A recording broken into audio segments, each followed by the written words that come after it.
तो आज हम पाठ्य योजना का अंतिम वीडियो तैयार कर रहे हैं, जिसमें हम पाठ्य योजना तैयार होने के बाद क्या व्यवस्था करते हैं। देखिए छात्रों, हमने पाठ्य योजना बनाने से पूर्व हमने कहा था कि हमें पाठ्य योजना में 3 पॉइंट्स पढ़ाने कम से कम अनिवार्य हैं, 3 शिक्षण बिंदु को पढ़ाने अनिवार्य हैं। छात्रों, जब हमने 3 बिंदु पढ़ा लिए तो संक्षिप्तीकरण करेंगे। संक्षिप्तीकरण मतलब उसे संक्षिप्त रूप में बताएंगे। नवीन ज्ञान और संश्लेषण, यानी ये तीनों पॉइंट से उन्हें पढ़ाएंगे। श्याम पट पर से पढ़ते हुए छात्रों, आज हमने मुद्रा के अर्थ व उसके स्वरूप के बारे में अध्ययन किया। या स्वरूप में हमने उसमें क्या क्या बताया, धातु मुद्रा को बताया और पत्र मुद्रा को बताया। तो हमने इतना अध्ययन किया, इसके बारे में हम छात्रों को बता देंगे। अब हमने श्याम पट पे क्या क्या जो दिखाया है, देखिए मैंने कहा था कि जब आप सबसे पहले आपने क्या किया, आपने सबसे पहले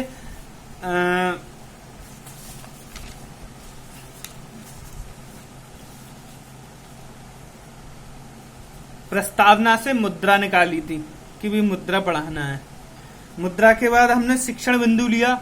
शिक्षण बिंदु में हमने क्या देखा था कि छात्र अपने ये विकासात्मक प्रश्न किए। विकासात्मक प्रश्न में बाद छात्रों ने उनके उत्तर दिए, और हमने जो प्रदर्शन विधि की और या क्वेश्चन विधि की या व्याख्यान देने के बाद जो हमने व्याख्या दी, तो उसे सर्वप्रथम व्याख्या देने के बाद हमने उसे इस तरीके से लिख देंगे। मुद्रा का अर्थ, ये वाली व्याख्या को हम लिख देंगे। मुद्रा में वे सभी, व्याख्या करने के बाद पहले मूल्यांकन प्रश्न करेंगे। मूल्यांकन प्रश्न करने के बाद हम लिखेंगे मुद्रा में वे सभी वस्तुएं शामिल की जाती हैं जो बिना किसी बाधा के क्रय विक्रय के साधनों में प्रयोग की जाती हैं। ये 2 प्रकार की मुद्रा होती है। भाई पत्र मुद्रा 2 प्रकार की होती है, नंबर 1 धातु मुद्रा और दूसरी पत्र मुद्रा। क्लियर। उसके बाद हमने क्या कार्य किया कि हमने सबसे पहले क्या काम किया, धातु मुद्रा को पढ़ाया। धातु मुद्रा में भी हमने विकासात्मक प्रश्न किए। विकासात्मक प्रश्न करने के बाद उसमें हमने देखा कि छात्रों ने उन विकासात्मक प्रश्नों को उत्तर दे दिए। विकासात्मक प्रश्न की विधि कौन सी थी, प्रश्नोत्तर विधि, और हमने जो दिखाया उसे क्या किया, प्रदर्शन विधि के अंतर्गत। उसके बाद हमने एक व्याख्या की।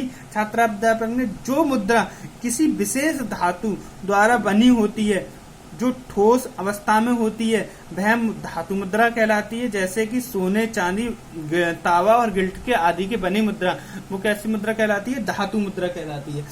इसके बाद हम एक मूल्यांकन प्रश्न पूछेंगे, धातु मुद्रा किन किन धातुओं से बनाई जा सकती है, बच्चे बता देंगे। उसके बाद हम क्या करेंगे, उसे लिख देंगे। ये लिखने की प्रणाली क्या होनी चाहिए, हम जो बच्चा शुरुआत में लिख रहा है बोर्ड पर, वो क्या करे, लाइन बना के लिखे। जैसे इस तरीके से लाइन बना दी, धातु मुद्रा वह मुद्रा होती है जो धातु से बनी होती है, जिसे सरकार द्वारा प्रमाणित किया जाता है। किस किस से बनी होती है, सोना, चांदी, तावा आदि, और भी हो सकते हैं। तो हमने यहाँ पे वो लिख लेंगे। उसके बाद फिर क्या करेंगे, हम फिर 3rd पॉइंट पर आ जाएंगे। पत्र मुद्रा में क्या पढ़ाएंगे, प्रश्न करेंगे। छात्र विकासात्मक प्रश्नों को उत्तर देंगे, और फिर हम समस्यात्मक प्रश्न करेंगे, जिससे बच्चा उत्तर नहीं दे पाएगा, स्पष्ट उत्तर देगा। तो उसके बाद हम क्या करेंगे, उसे लिख लेंगे, व्याख्या कर देंगे। जो मुद्रा किसी विशेष कागज पर छपी होती है, जिसे सरकार द्वारा मान्यता या केंद्रीय बैंक द्वारा निर्मात किया जाता है, और इस पर केंद्रीय बैंक के गवर्नर के हस्ताक्षर होते हैं। इसके बाद हम क्या करेंगे, छात्र बच्चे से सुनेंगे, और हमने ये व्याख्या दी। उसके बाद हम मूल्यांकन प्रश्न करेंगे, और मूल्यांकन प्रश्न के बाद हम क्या काम करेंगे, उसे बोर्ड पर उतार देंगे। जो भी हो, इस तरीके से हम बोर्ड पर उसे लिख देंगे। ठीक। अब ये चीज करने के बाद हमें क्या करना है, सबसे पहले संक्षिप्तीकरण, भाई जो सारी चीज पढ़ाई हम अपने जो पॉइंटर है उससे एक एक करके हम इसके बारे में बताएंगे। मुद्रा का अर्थ क्या है हम पूरा बता देंगे। मुद्रा वह में वे सभी वस्तुएं शामिल की जाती हैं जो बिना किसी बाधा क्रय विक्रय के साधन में प्रयोग की जाती हैं। ये दो प्रकार की होती हैं। उसके बाद धातु मुद्रा। धातु मुद्रा वह मुद्रा होती है जो धातु से बनी होती है, जिससे सरकार द्वारा प्रमाणित किया जाता है। ये मुद्रा सोना, चांदी, तांबा आदि से बनती है। पत्र मुद्रा वह मुद्रा होती है जो कागज पे बनी होती है, जिसे रिजर्व बैंक निर्गमित करता है और रिजर्व बैंक इस पर रिजर्व बैंक के गवर्नर के हस्ताक्षर होते हैं और ये वचन देता है मैं धारक को, यानी जिसके पास ये मुद्रा होगी उस पर 100 रुपए का नोट है तो 100 रुपए देने का वचन करता हूँ और 200 रुपए देने हैं 200 रुपए का वचन करता हूँ। मैंने इसे संक्षिप्तकरण करके उसे लिख दिया, पॉइंटर से दर्शा दिया। उसके बाद हमें क्या करना है, ये कराने के बाद छात्र से मौन रूप से सुनेंगे और सैंपट विधि, मैंने ये सैंपट विधि के द्वारा ये जो इस कक्षा में पढ़ाई गई हमारी 9th में पढ़ाई गई, 9th A में वर्ग कौन सा था, ए था, कालांश सेकंड था, समय 40 मिनट का था। ये करने के बाद हम क्या करेंगे, हमने ये वाली विधि अपना दी। उसके बाद क्या करना है हमें, सैंपट कार्य, नवीन कार्य स्थानीयकरण, छात्र द्वारा कथन के समय लिखे गए मुख्य बिंदुओं को कार्य सैंपट पर उतार देंगे। ये हमने लिख दिया है, छात्र उसे देखते रहेंगे। सही है। उसके बाद हमें क्या कार्य करना है कि छात्रों को निरीक्षण करना है।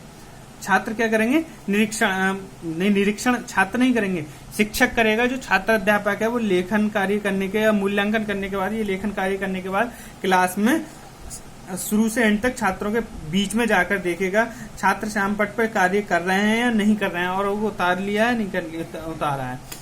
उसके बाद हम क्या करेंगे, छात्र अपने उससे कहेंगे कि छात्रों अपने जो कार्य हमने कल कार्य गृह कार्य के रूप में दिया था वो लेकर आइए, हम आपका वो कार्य चेक करेंगे। तो छात्र अपनी पुस्तकें सैंपट कार्य उतारेंगे तथा गृह कार्य अपने अध्यापक से निरीक्षित कराएंगे और शिक्षक उस कार्य को चेक करेगा जो गृह कार्य करके लेकर आया और जो यहाँ पे कराया वो देख लेगा कि वो छात्रों ने कर लिया या नहीं कर लिया। इसे निरीक्षण विधि कहते हैं। उसके बाद हम क्या करेंगे, हमारे पास एक लपेट सैंपट होता है। लपेट सैंपट जब हम छात्र अध्यापक होते हैं तो लपेट सैंपट मिलता है, उसमें हम कोई 2 प्रश्न दे देंगे। जैसे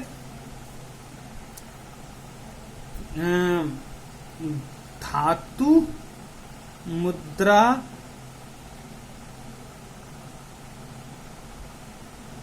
के मॉडल तैयार करके लाएं। ठीक है, एक हमने ये क्वेश्चन दे दिया क्रियात्मक, एक हमने दे दिया पत्र मुद्रा का अर्थ।